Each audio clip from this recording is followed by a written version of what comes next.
Ciao! Magbabike sana ako. Kaso pagsakay ko, nakita ko flat yung likod ng gulong ko.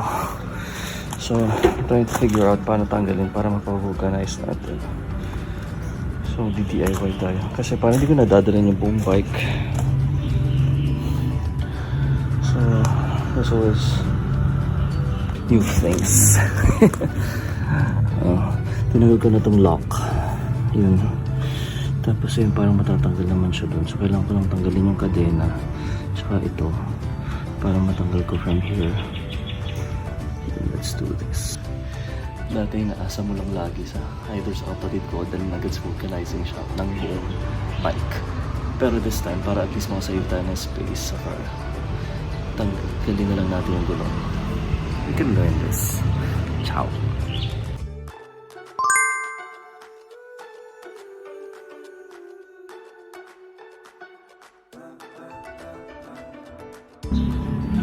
Tanggal ko na. There you go. Ito lang. Pagkatanggal ko nito, ito na depend pala to pa ganyan. Ayan o. So easy lang. Tapos na-loosen na yung gulong. Buti na lang thanks to YouTube. So dalhin natin siya sa repair shop later. Ciao ciao!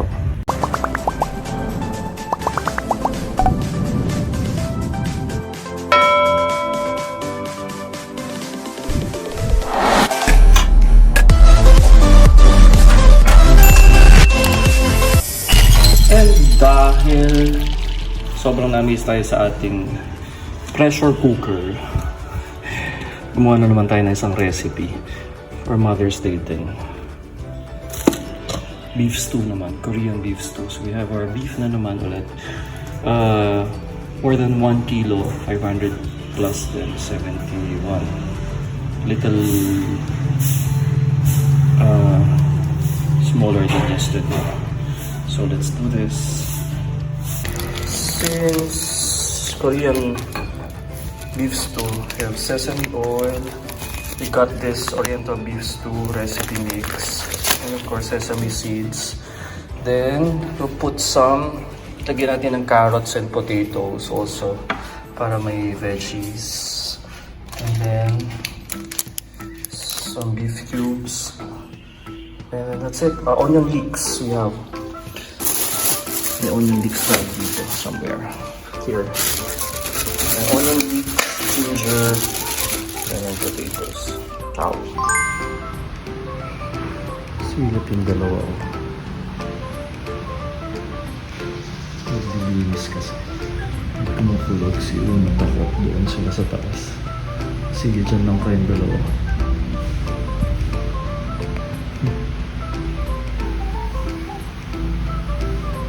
Behave.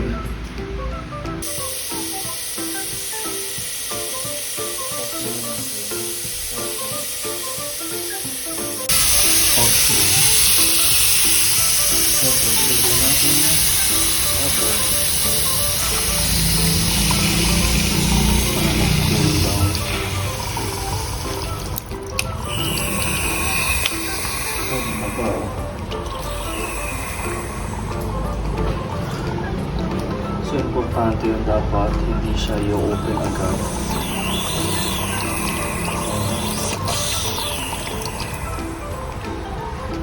So, for a few minutes, cool down siya.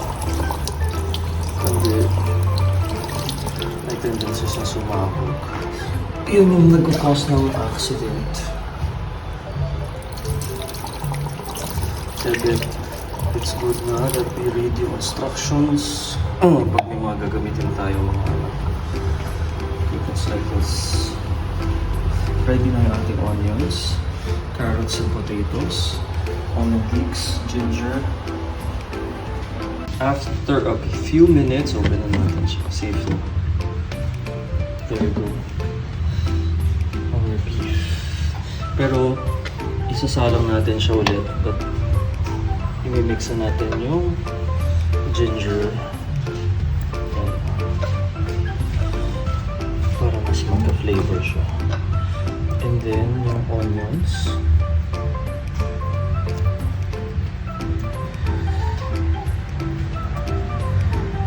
Tapos later na yung pag last few minutes, yung potatoes and carrots. And lagyan natin ng konting sesame oil. Very strong yung sesame oil, so a few drops lang. 2, 3. Okay, dami na yun.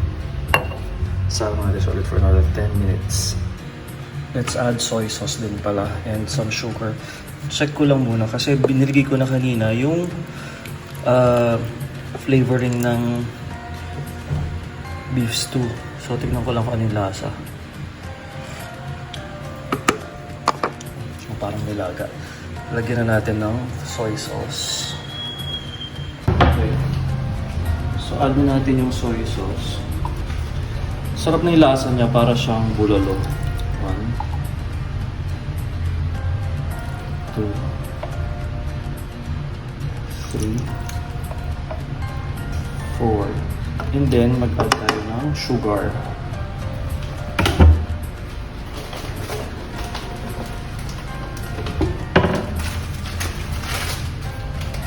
Siguro yung same amount ng sugar ng lagyan natin. Kasi ang beef stew naman matamis talaga. Yan. So mga 4 din ito. 1,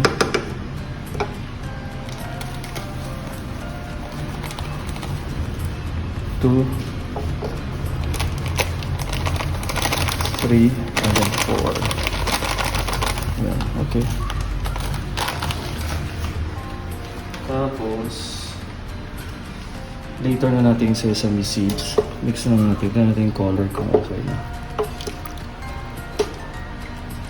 Yan. Nag-darken na siya. Tikman ko lang konti. Para yung sugar naman may melt pa yun.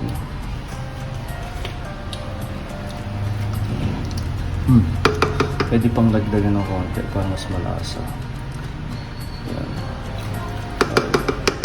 And then konti sugar.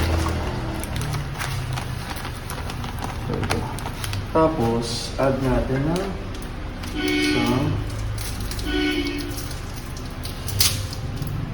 inopen na ako yesterday. Hindi ko siya makita. Parang ayoko lagay yung buo. Half lang natin.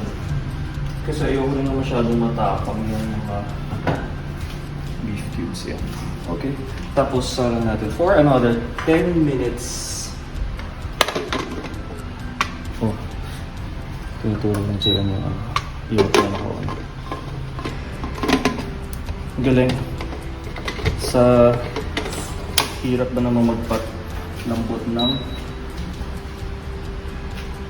beef, at least sa pressure cooker, madali na. So another 15 minutes. See you. Ciao. Let's add now our carrots and potatoes.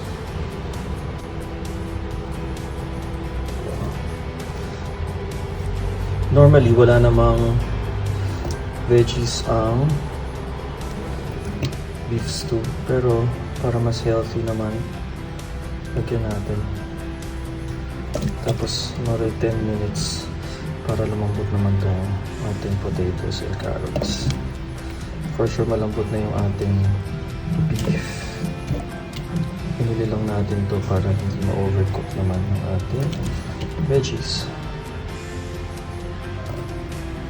Mix ko lang natin para mag-blend siya. And pumailalim itong mga carrots and veggies. Tikman mo natin. Yummy! I'll put some sesame seeds na rin para lumasa. And some onion leeks.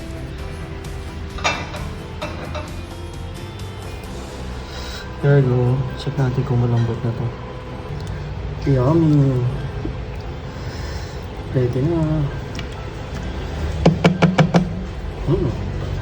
Ciao ciao! That's our Korean beef stew with potatoes and carrots. Sarap.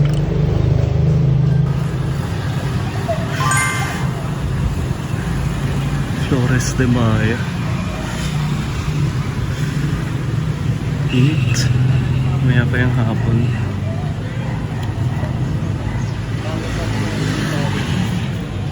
Kit na Mama Mary. Santo Cristo. Santo Rosario.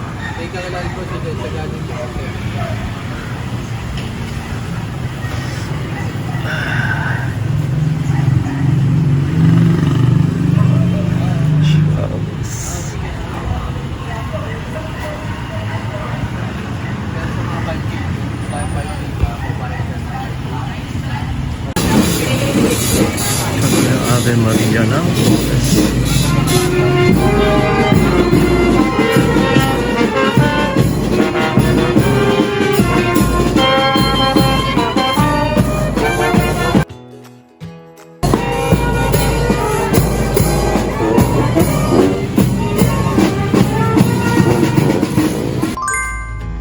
Good morning. Morning coffee. Gulo naman si Ono. Napayos na natin yung gulong yesterday. Thanks to sa magkapatid sa Malolos. So, dito sila ng video na wala si Goku. Magkapatid na 17 years old, 15 years old, and 14, or 16 and 15. Sila pumapag sa tatay nila pag weekend. Nag-day off tayo yung tatay nila. Galing. Admire. Anyways, assemble natin. Try ko kung may babalik. But let's have coffee first.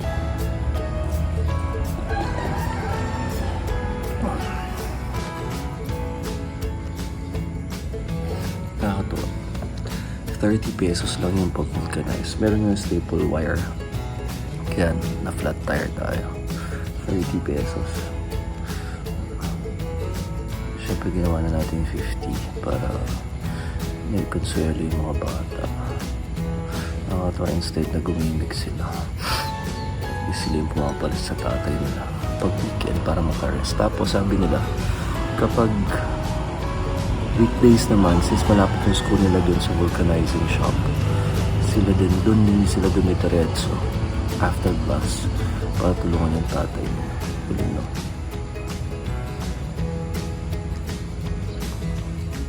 Lima daw sila magkakapatid. Tapos yung 15 or 16, I forgot. Siya na yung pangalan.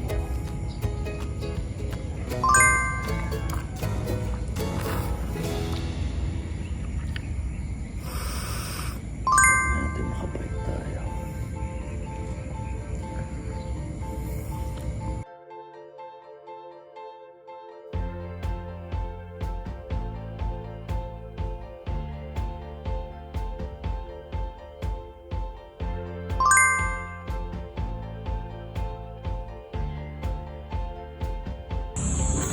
Naisalpak na natin. Yan, likot na. Ilalak na lang. Hahakalawit yung guys. Lock na natin. I think naayos ko na. I think kasi naman dito yung butas. Hindi ko alam kung doon kasaksak yun. Or doon sa kabila.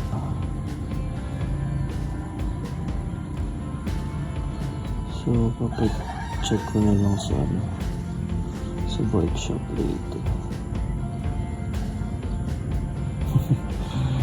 So, hindi tayo masyadong lalayo.